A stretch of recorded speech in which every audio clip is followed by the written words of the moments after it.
Have you ever wondered what would happen if the world didn't end in some huge, spectacular explosion, but just fell apart? That's exactly what we're digging into today. We're breaking down the incredible opening chapters of Bill Vincent's post-apocalyptic novel, Survivors of the End. We're going to see how a totally normal day can just dissolve into an absolute nightmare, and how one person's mission can become the only thing that matters when the whole world goes dark. Man, that line just sets the tone, doesn't it? It hits you right away. This isn't your typical fiery Hollywood-style apocalypse. No, this is something way more chilling. The book paints this picture of a slow, grinding decay, like a building collapsing in slow motion. It's this idea that civilization just crumbled under its own weight, which is honestly a much scarier way to start this story. So how exactly does a world crumble? Well, the book shows us it's not really one single event. It's more like a terrifyingly fast chain reaction. Let's really look at how everything we take for granted can just vanish, going from a normal morning to absolute chaos in just a handful of hours. Okay, so we first see this world through the eyes of our main character, Zara, and everything is just normal. So relatable. You know, she's making coffee, she's texting her sister Ava, and she's seeing these crazy headlines about some mysterious illness and just brushing it off. It's that feeling we all have, right? That little bit of denial where you tell yourself, nah, something that bad could never happen here. Not to us. But that denial, it gets shattered and fast. In the morning, it's just a story on the news. By lunchtime, her friend is frantically calling, talking about martial law and stores being looted. And then, by the afternoon, boom. Explosions are literally rocking the city. A completely normal day turns into a desperate fight for survival, all in the time it takes to go to work and come home. It's insane. And what this all really means is that the rules, the unspoken rules that keep society running, they just vanished. The book describes these scenes of just pure panic, people pushing each other down, fighting over a can of soup, just running blindly in terror. In a flash, that social contract we all rely on was gone, revealing this terrifying truth. Everyone was now on their own. Okay, so we've seen the big picture, the world falling apart. But now, the story does something really brilliant. It zooms way, way in. It shifts the focus from this massive global catastrophe to something intensely personal, a mission that's going to drive our hero through all this chaos. And this is what really anchors the whole story. As Zara is running through this city that's literally exploding around her, her one and only thought is, I have to get to my sister.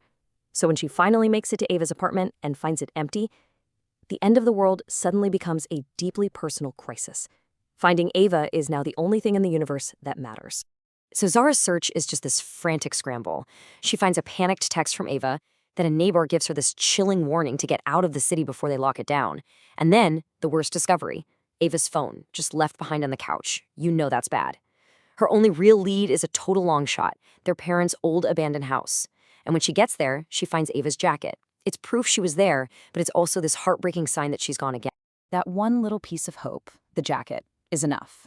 It pushes Zara out into the ruins of the city, and now she's entering a whole new part of her journey. She has to learn to survive in a world that isn't just broken, but one that plays by a completely new and totally brutal set of rules. The sense of loss here is just wow. The city Zara knew, the one filled with noise and traffic and the comfort of her own home, it's just gone. What's left is described as a graveyard. But you know what's the most terrifying part? The silence. This constant, eerie silence that's a deafening reminder of everything and everyone that's been lost. And in that silence, paranoia just breeds. Every little sound, every gust of wind feels like a threat. So, in this new broken world, what's the most valuable thing you can have? It's not money, that's for sure. It's trust. But as the book points out, it's also become the most dangerous currency of all. Think about it. That basic idea that you can rely on the people around you, it's completely gone. Now it's all suspicion and fear. It's not just about what you've lost, it's about what every single person you meet could potentially take from you. And Zara learns this lesson the hard way almost immediately. She runs into another survivor, an older guy who's picking through the ruins, and he gives her this grim piece of advice. He tells her the idea of us is dead. It's only me now. This becomes the new golden rule of survival, basically confirming all the terror she's been feeling inside. But here's the thing.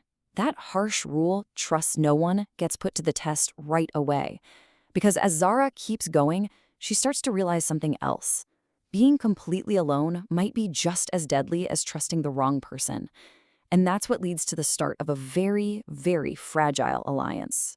So let's meet the team, right? First, you've got Zara, our hero, who is laser-focused on one thing, finding Ava.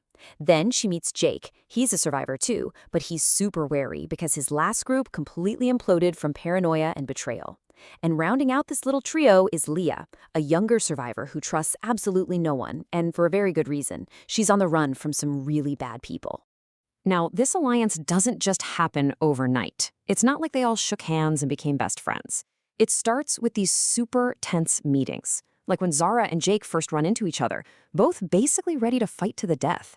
They're constantly testing each other, hiding a little food here and there, telling stories about how they were betrayed in the past to justify not trusting each other now. The only reason they cooperate at all is pure, unfiltered desperation. So what could possibly force these three paranoid survivors to stick together? A bigger, scarier threat. Leah confirms what they've all been hearing as rumors. There's a violent, armed gang just roaming the city, taking whatever and whoever they want. And all of a sudden, the risk of trusting each other seems a whole lot smaller than the certainty of getting killed if that gang finds them alone. This shared enemy forces them to make a huge decision.